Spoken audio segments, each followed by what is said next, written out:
Bem, olá a todos, bem-vindos a mais um dos cursos oferecidos nesse canal do YouTube, no meu canal do YouTube. E como eu havia anunciado no final do último vídeo do curso de Ideologias Políticas, eu logo traria um novo curso, né? Logo ofereceria um novo curso nesse mesmo canal, que será dedicado dessa vez à teoria do direito. Então, esse aqui é o vídeo de apresentação, é o vídeo em que eu vou mostrar qual é a proposta do curso, qual é a proposta dos dois módulos que eu estou pensando para esse curso, o módulo básico e o módulo avançado, quais vão ser as aulas que vão ser ministradas, quais são os propósitos que eu estou pretendendo alcançar com isso e quais são algumas das limitações intrínsecas desse projeto que eu gostaria de reconhecer logo de cara e que vão estar presentes em todas as aulas que nós ministrarmos. Então, rapidamente, vamos passar aqui a apresentação do curso. O curso está sendo pensado em dois módulos, um módulo 1 básico e um módulo 2 avançado. No módulo 1, nós vamos cobrir como autores Kelsen, Hart, Dworkin e Alexi. E o objetivo básico do módulo 1 é situar na discussão clássica do século XX, na discussão principal de teoria do direito no século XX, a fim de que, ao final desse módulo, nós tenhamos compreendido bem o debate Hart-Dworkin, a natureza do debate Hart-Dworkin, da divergência entre esses dois autores, e por que esse debate formata todas as discussões posteriores dentro do quadro da teoria do direito.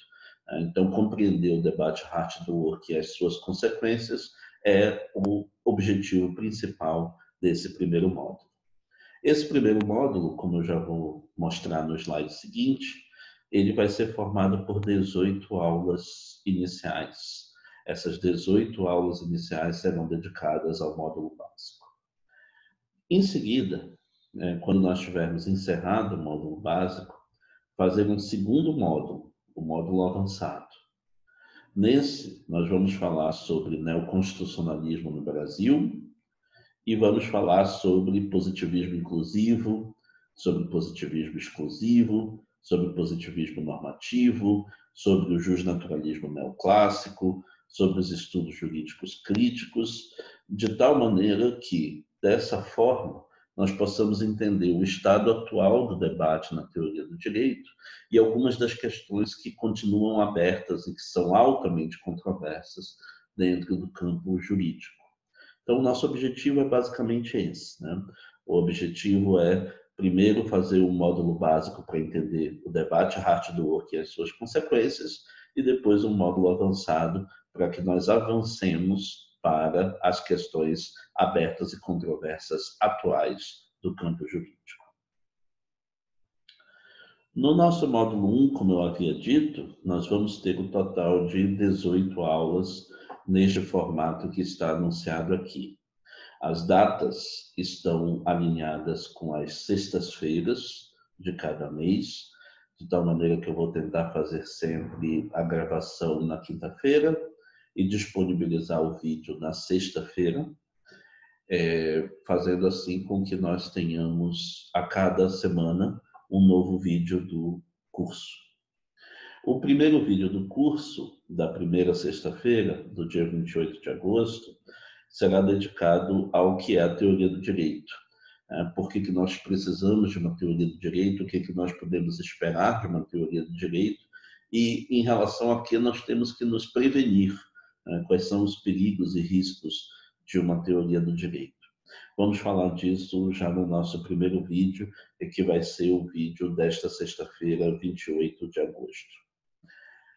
Em seguida, a partir das sextas-feiras de setembro, nós já começamos a ver os autores que vão ser cobertos no módulo 1.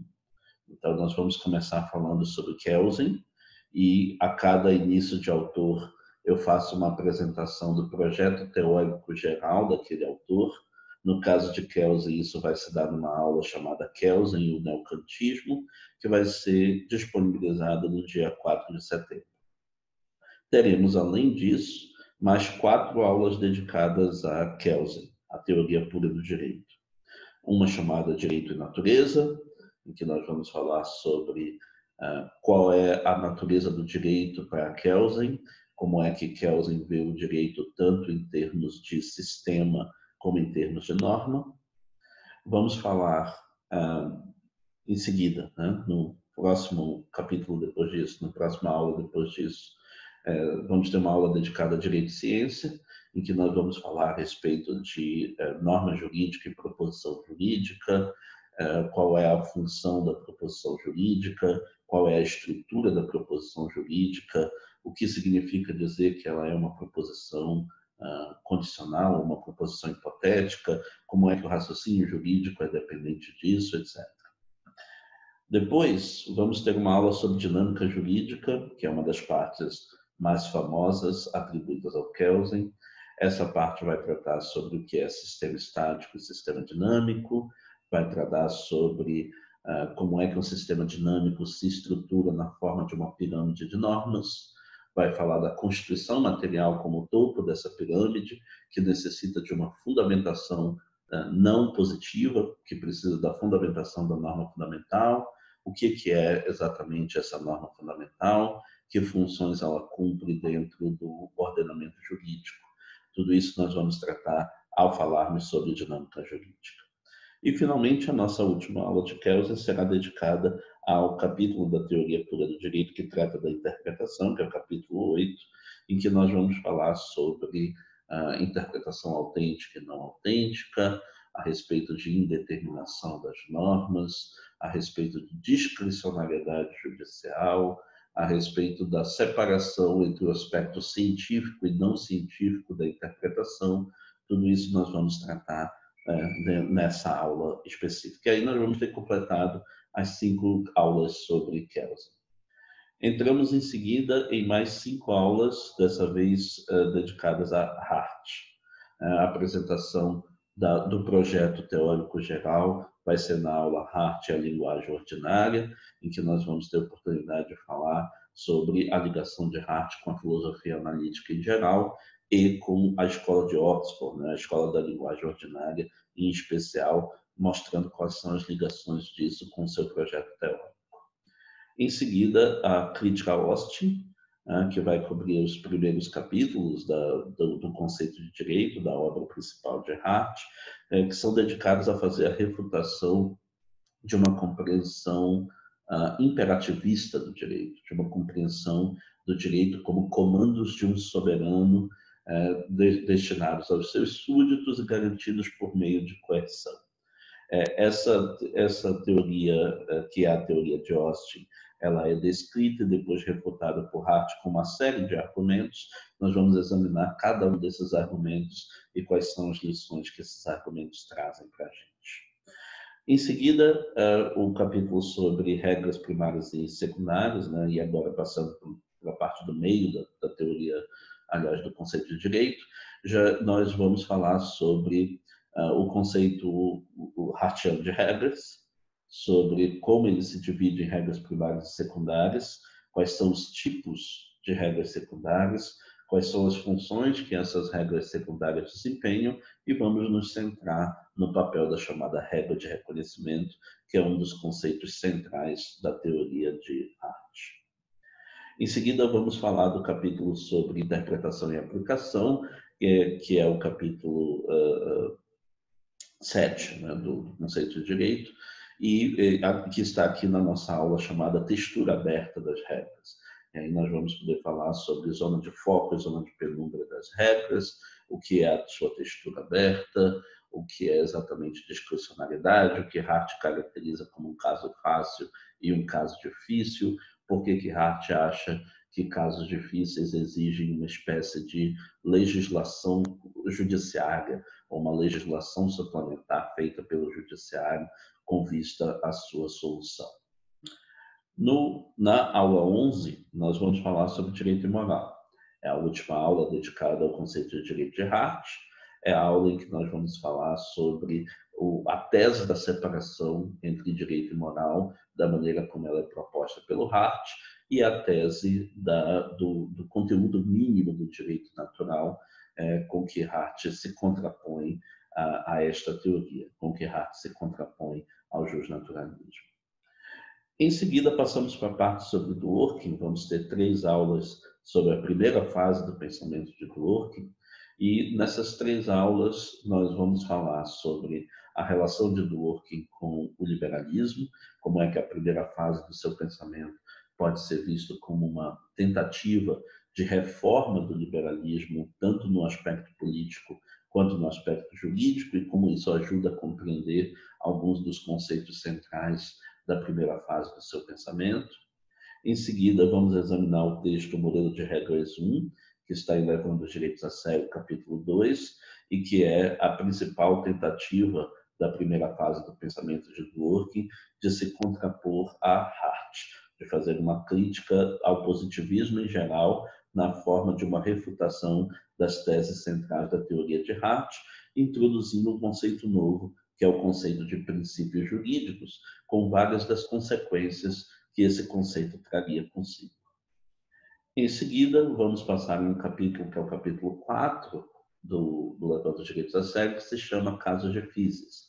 E, na verdade, nós vamos falar de algumas coisas que estão no capítulo 4, principalmente a diferenciação entre 2 tipos de princípios, os princípios estritos sensu e as políticas, com as diferentes posições que o legislativo e o judiciário ocupam com relação a esses 2 tipos de princípios, mas vamos falar também sobre interpretação construtiva, sobre romance em cadeia e sobre a tese da única resposta correta, né? Conceitos que caracterizam a primeira fase do pensamento de Dworkin. Em seguida, nós vamos aproveitar para fazer uma comparação entre as novidades introduzidas por Dworkin e as novidades introduzidas por Alexy, por Robert Alexy.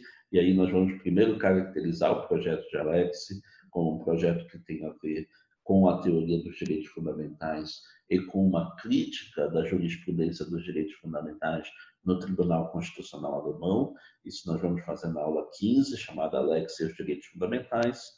Em seguida, vamos falar sobre qual é a proposta de Alexy em termos da sua teoria de regras, princípios e procedimento, principalmente um procedimento em especial, que é o procedimento de ponderação, baseado nas chamadas máximas de proporcionalidade.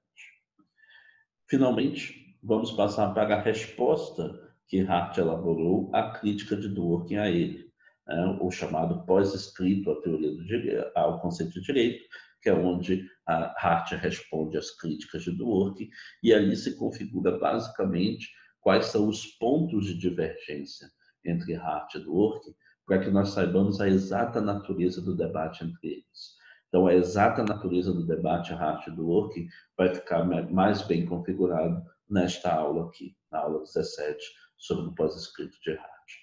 E, finalmente, como nossa última aula desse primeiro módulo, do módulo básico, nós vamos falar sobre qual é o cenário geral do debate, o cenário geral da teoria do direito após o debate Hart-Dworkin, né?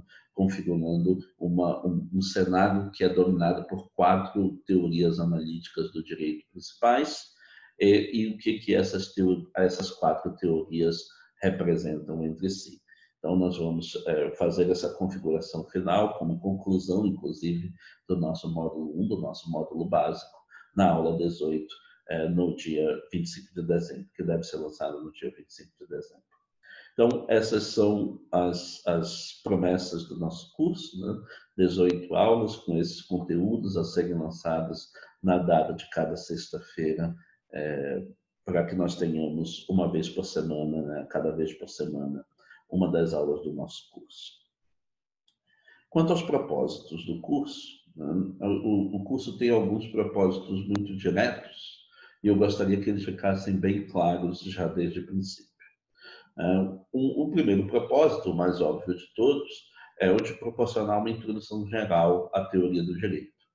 É claro que, nos limites daquilo que é possível fazer com o tempo dos vídeos e com o número de vídeos que vai ser disponibilizado, tudo que nós vamos poder fazer é uma introdução geral à teoria do direito.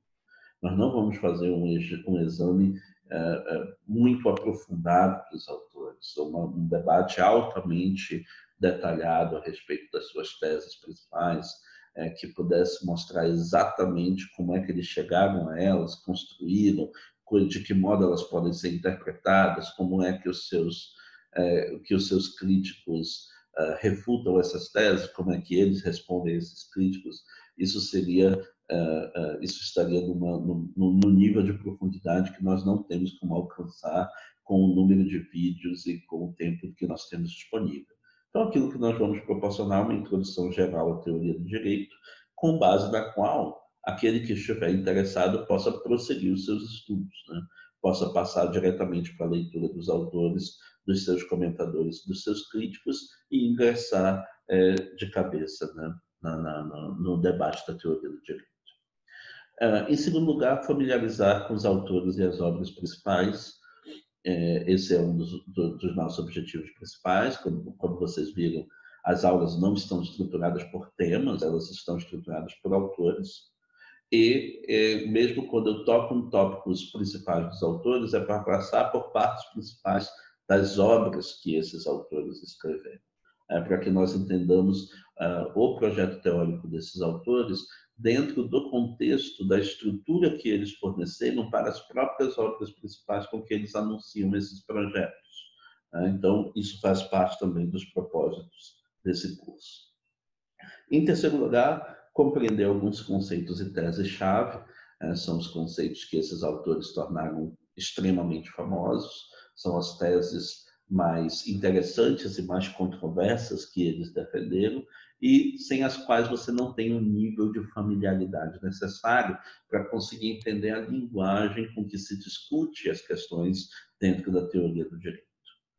É também nosso objetivo deixar claras pelo menos algumas divergências entre os autores e os argumentos que eles têm para um lado e para o outro.